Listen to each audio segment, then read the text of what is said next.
দেশের রাজনৈতিক প্রেক্ষাপটে এক নতুন ও বিতর্কিত মোড়।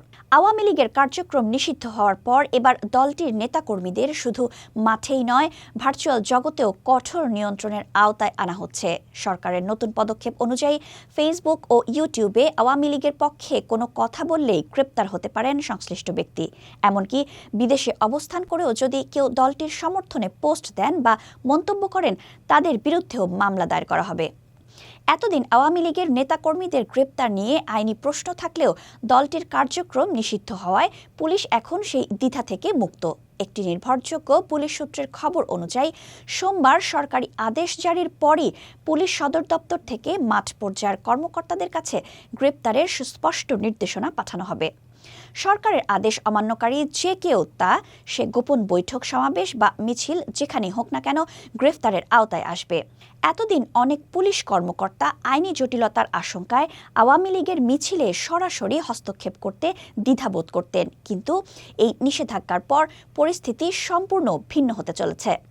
শুধু রাজপথের আন্দোলন নয়, এবার সাইবার স্পেসেও আওয়ামী লীগের পক্ষে কোনো ধরনের প্রচারণা বরদাস্ত করা হবে না। সরকারের পক্ষ থেকে স্পষ্ট বার্তা, ফেসবুক ও ইউটিউবে দলের পক্ষে কোনো কন্টেন্ট তৈরি, পোস্ট দেওয়া বা কমেন্ট করাও এখন গ্রেপ্তারের কারণ হতে পারে। পেনাল কোডের ১৮৮ ধারা অনুযায়ী এই নিষেধাজ্ঞা অমান্যকারীদের বিরুদ্ধে আইনি ব্যবস্থা নেওয়া হবে বলে জানা গেছে। অন্তর্বর্তী সরকারের উপদেষ্টা পরিষদের সিদ্ধান্ত অনুযায়ী শুধু অফলাইন নয়, অনলাইনেও আওয়ামী লীগের যাবতীয় কার্যক্রম নিষিদ্ধ করা হয়েছে। এই সিদ্ধান্তের ফলস্বরূপ বাংলাদেশ টেলিযোগাযোগ নিয়ন্ত্রণ কমিশন বিটিআরসি ইতিমধ্যেই আওয়ামী লীগের ফেসবুক পেজ সহ সাইবার স্পেসে দলটির কার্যক্রম বন্ধের প্রক্রিয়া শুরু করেছে।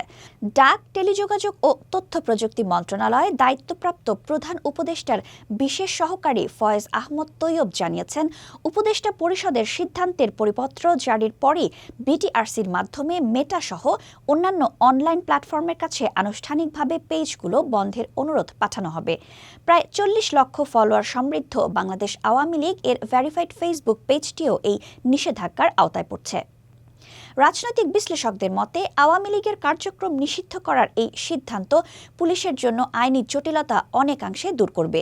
এতদিন কোনো রাজনৈতিক দল আনুষ্ঠানিকভাবে নিষিদ্ধ না থাকায় তাদের নেতাকর্মীদের গ্রেপ্তার নিয়ে প্রশ্ন উঠত, কিন্তু উপদেষ্টা পরিষদের এই সিদ্ধান্ত পুলিশকে আইনি সুরক্ষা দেবে এবং দলটির নেতাকর্মীদের বিরুদ্ধে কঠোর ব্যবস্থা নিতে আরও ক্ষমতা যোগাবে।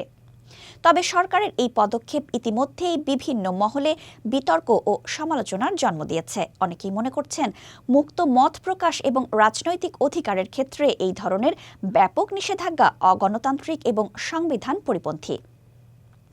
ডিজিটাল প্ল্যাটফর্মে রাজনৈতিক দলের সমর্থন বা ভিন্ন মত প্রকাশের অধিকার সীমিত করা হলে তা বাক স্বাধীনতা ও গণতন্ত্রের মূলনীতির পরিপন্থী হতে পারে বলে আশঙ্কা প্রকাশ করছেন বিশেষজ্ঞরা। আওয়ামী লীগের কার্যক্রম নিষিদ্ধ এবং দলটির সমর্থকদের অনলাইন কার্যকলাপের উপর কঠোর নজরদারি ও গ্রেপ্তারের এই পদক্ষেপ দেশের রাজনৈতিক ও সামাজিক পরিমণ্ডলে কেমন প্রভাব ফেলে সেটাই এখন দেখার বিষয়। একদিকে সরকারের যুক্তি হল আইন শৃঙ্খলা রক্ষা এবং অন্তর্বর্তীকালীন নিরপেক্ষ পরিবেশ বজায় রাখা, অন্যদিকে সমালোচকদের আশঙ্কা এই পদক্ষেপ বিরোধী মত দমন এবং ডিজিটাল স্পেসে নাগরিক অধিকার সীমিত করার হাতিয়ার হিসেবে ব্যবহৃত হতে পারে।